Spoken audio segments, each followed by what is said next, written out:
Et nous enchaînons à présent avec Enjeu patrimoine, un enjeu patrimoine consacré à la thématique immobilière. Nous allons tenter de comprendre ensemble votre pouvoir d'achat immobilier dans un contexte d'inflation sur le territoire français, mais dans le monde entier, donc en Europe et aux États-Unis également, mais surtout sur le territoire français dans un contexte de hausse des prix, de hausse des crédits de taux des crédits immobiliers et de warning sur les taux d'usure. Comment comprendre son pouvoir d'achat immobilier dans ce contexte? Nous avons le plaisir d'être avec deux experts pour en parler. Nous avons tout d'abord le plaisir d'être accompagnés en plateau par Cécile Roclor, directrice des études d'Empruntis. Bonjour Cécile Roclor. Bonjour Nicolas. Et nous avons également le plaisir d'être accompagnés à distance par Pierre Sabatier, économiste prospectiviste et président de PrimeView. Bonjour Pierre Sabatier.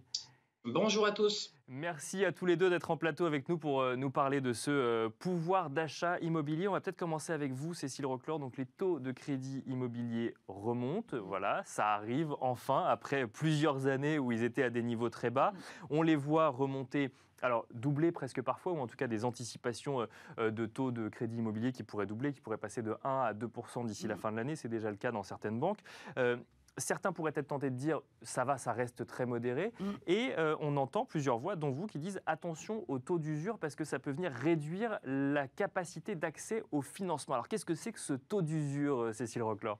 Alors c'est un peu technique, mais le taux d'usure, en fait, c'est normalement le protecteur du consommateur. C'est la ligne rouge que les banques ne doivent pas dépasser en matière de coût du financement. D'accord. Donc habituellement, c'est un taux qui va venir limiter l'impact du coût du crédit et de l'assurance et de tous les frais annexes pour un emprunteur.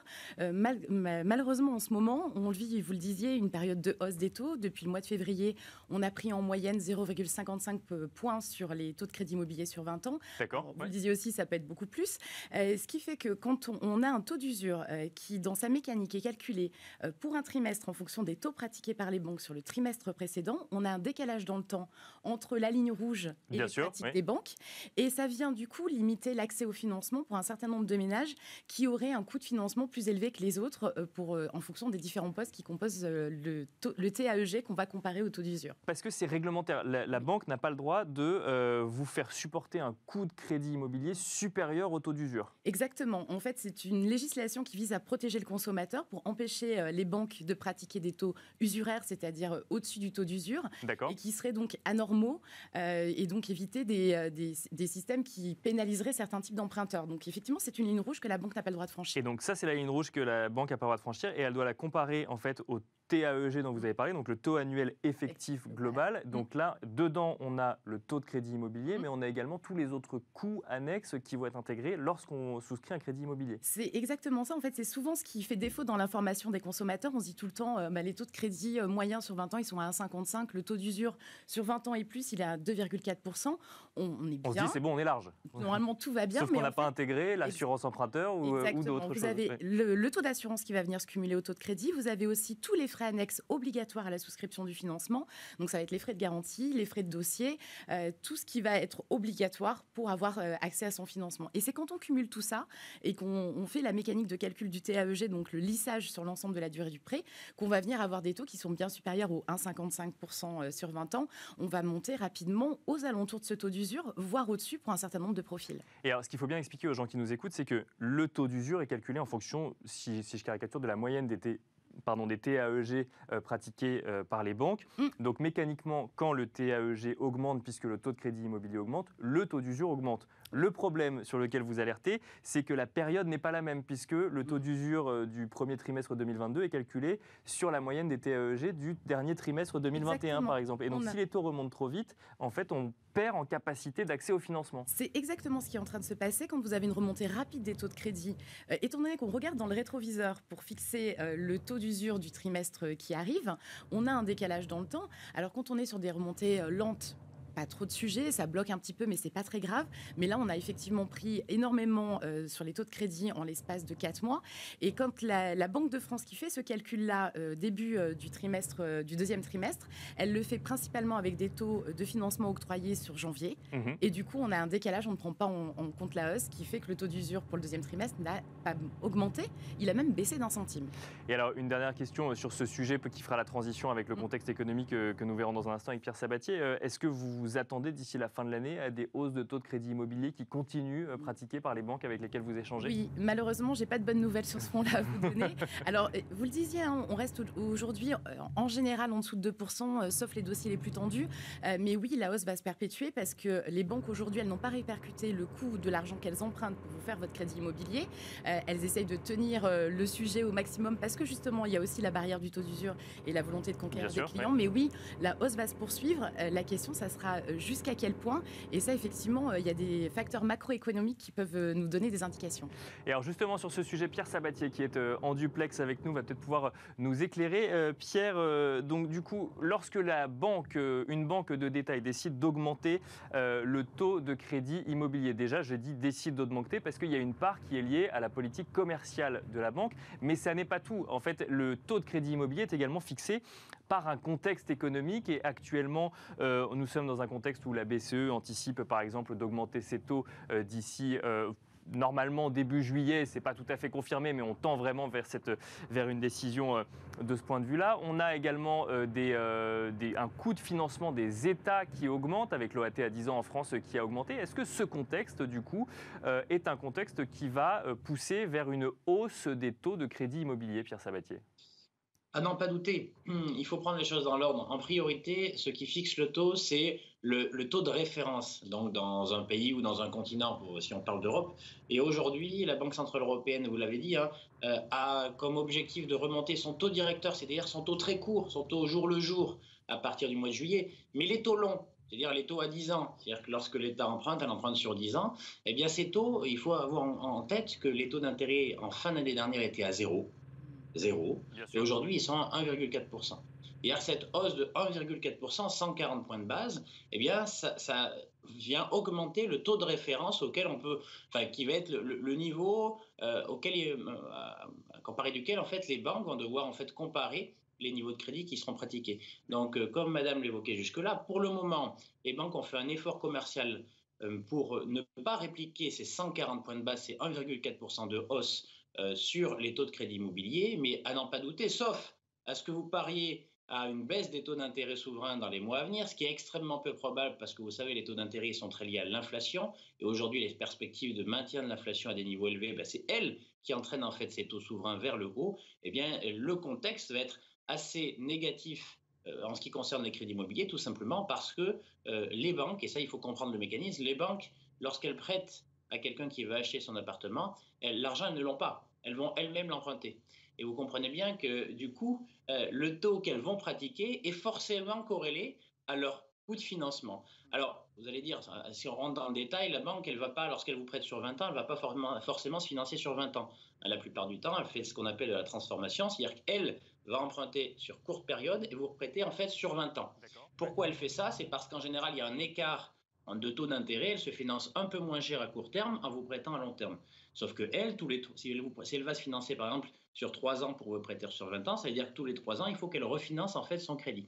Bon, mais tout ça pour vous dire que cette perspective d'appréciation des taux, d'ores et déjà des taux longs, elle nous indique la direction des taux de crédit immobilier dans les mois à venir et la perspective à travers les discours de la Banque centrale européenne qui nous dit « mes taux courts vont aussi monter parce que je dois réagir face à l'inflation », évidemment, elle va entraîner les taux de crédit immobilier à augmenter. Tout à l'heure, j'entendais 55 points de base, 0,5% de plus que ce qui était pratiqué en début d'année. Encore une fois, je répète, c'est 1,4% de plus pour l'État. Donc, on va avoir convergence. Je ne sais pas si on ira jusqu'à 1,5% de plus par rapport au niveau de ce début d'année, mais il est tout à fait probable qu'au moins, à minima, on aille à 1% de plus que ce qui était pratiqué en termes de crédit immobilier encore en début d'année. Et ça va avoir un impact majeur, hein, parce qu'il ne faut pas oublier que le niveau de taux, c'est grosso modo va vous permettre d'avoir une idée de ce que le banquier va accepter de vous prêter en termes de somme lorsque vous allez acheter votre bien immobilier. Ça veut dire qu'on pourra emprunter moins. Oui, pardon. Ça veut dire qu'on pourra emprunter moins. Ça veut dire que si on a une hausse de 1%, et si je comprends bien, c'est globalement une hausse qui serait modérée par rapport à ce qui pourrait être répercuté sur le taux de crédit immobilier. Cette hausse de 1%, globalement, c'est du pouvoir d'achat immobilier en moins pour celui qui va voir son banquier et qui veut souscrire un prêt. Absolument, et pour avoir en tête ce genre de choses, vous savez, les prix de l'immobilier, c'est essentiellement fonction d'une question, ou de la réponse à une question plutôt. C'est votre question, lorsque vous avez envie d'acheter un bien, c'est vous allez voir votre banquier, vous lui dites je peux avoir combien, je peux disposer de combien. Eh bien la réponse à cette question, elle est fonction évidemment de ce que vous gagnez, mais totalement des taux d'intérêt qui sont pratiqués. Je vais vous donner un exemple chiffré, dire qu'il faut savoir quand sur 20 ans, lorsque vous empruntez en fait et vous êtes en capacité d'assumer une mensualité de 1 000 € par mois par exemple, hein, eh bien une augmentation des taux d'intérêt sur 20 ans d'1%, ça va vous coûter entre 8 et 10% de capacité d'emprunt en moins. C'est-à-dire, soit vous avez de l'argent de côté, vous pouvez compenser ce manque à gagner, soit concrètement, eh bien, la somme que vous pourrez mobiliser pour concrétiser votre acte d'achat, eh bien, sera imputée de ce que la hausse des taux d'intérêt aura grévé sur votre capacité globale d'emprunt, sur l'entièreté, on va dire, de la durée d'emprunt.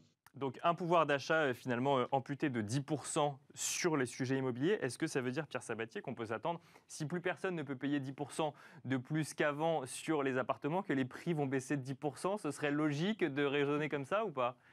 Alors, c'est logique. Alors, il y a évidemment les paramètres de location ne sont pas fixes, hein, parce qu'il n'y a pas que celui-ci tout de même. On a on va dire un coussin jusqu'à maintenant, c'est que vous savez que les Français ont surépargné du temps de la crise Covid. Donc, dans un premier temps, on pourrait voir cette baisse de la capacité d'emprunt peut-être compensée en partie par le fait que les gens vont mobiliser un peu plus d'épargne qu'ils ont pour concrétiser leur acte d'achat.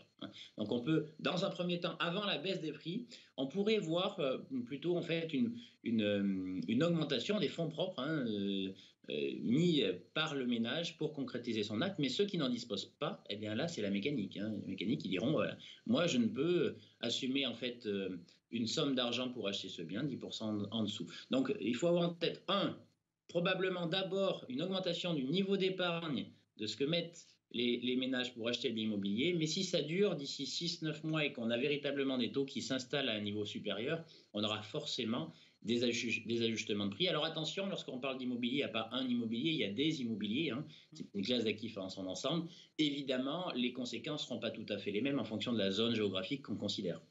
Cécile Roclor, même question pour vous qui échangez très régulièrement avec les banques. Il y a ce sujet, effectivement, nécessité d'augmenter les taux, mais c'est sujet politique, commercial. Est-ce que, donc, du coup, si on emprunte moins, on peut emprunter moins, on peut s'attendre à des impacts sur le marché immobilier ou, comme le disait Pierre Sabatier, finalement, la politique de la banque peut dire apportez plus si vous voulez financer votre achat et donc finalement ça maintiendrait les prix au moins à court terme. Le problème c'est qu'on est déjà dans cet accès au financement lié à plus de fonds propres comme l'évoquait M. Sabatier, parce qu'en fait on a des prix de l'immobilier qui ne cessent de progresser. Oui. Et vos revenus... Donc il faut financer la hausse des prix déjà. Exactement. Oui. Vos revenus ils n'ont pas augmenté aussi vite que les prix de l'immobilier. Malheureusement il n'y a pas eu d'inflation de ce côté-là.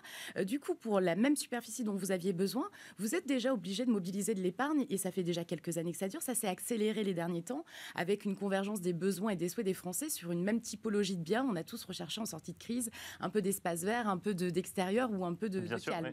Donc du coup, on est déjà dans une mobilisation de l'épargne qui est significative. Nous, on le voit en matière d'apport. On entend souvent dire que les banques exigent beaucoup plus d'apports. En fait, non. Elles exigent à minima que vous payiez vos frais dans un grand nombre de cas parce que c'est une question de risque.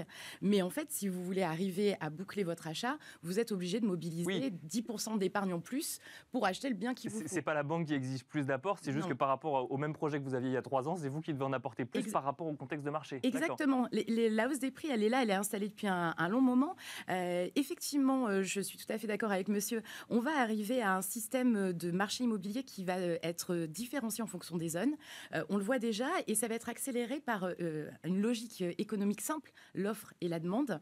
Aujourd'hui, vous avez convergence des souhaits sur des villes de report qui sont en petite couronne des grandes métropoles. Vous avez tous les ménages qui visent une typologie de biens, la pièce pour faire du télétravail, un peu d'extérieur. Et on a en même temps une pénurie de biens. J'entendais la Fédération française du bâtiment ou la Fédération des promoteurs immobiliers ce matin qui disait qu'il y avait une pénurie de construction de logements et que ça s'accélérait. Oui. Ça va venir jouer en contrainte sur l'offre disponible. Et donc, ça pourrait venir soutenir les prix pendant encore un long moment.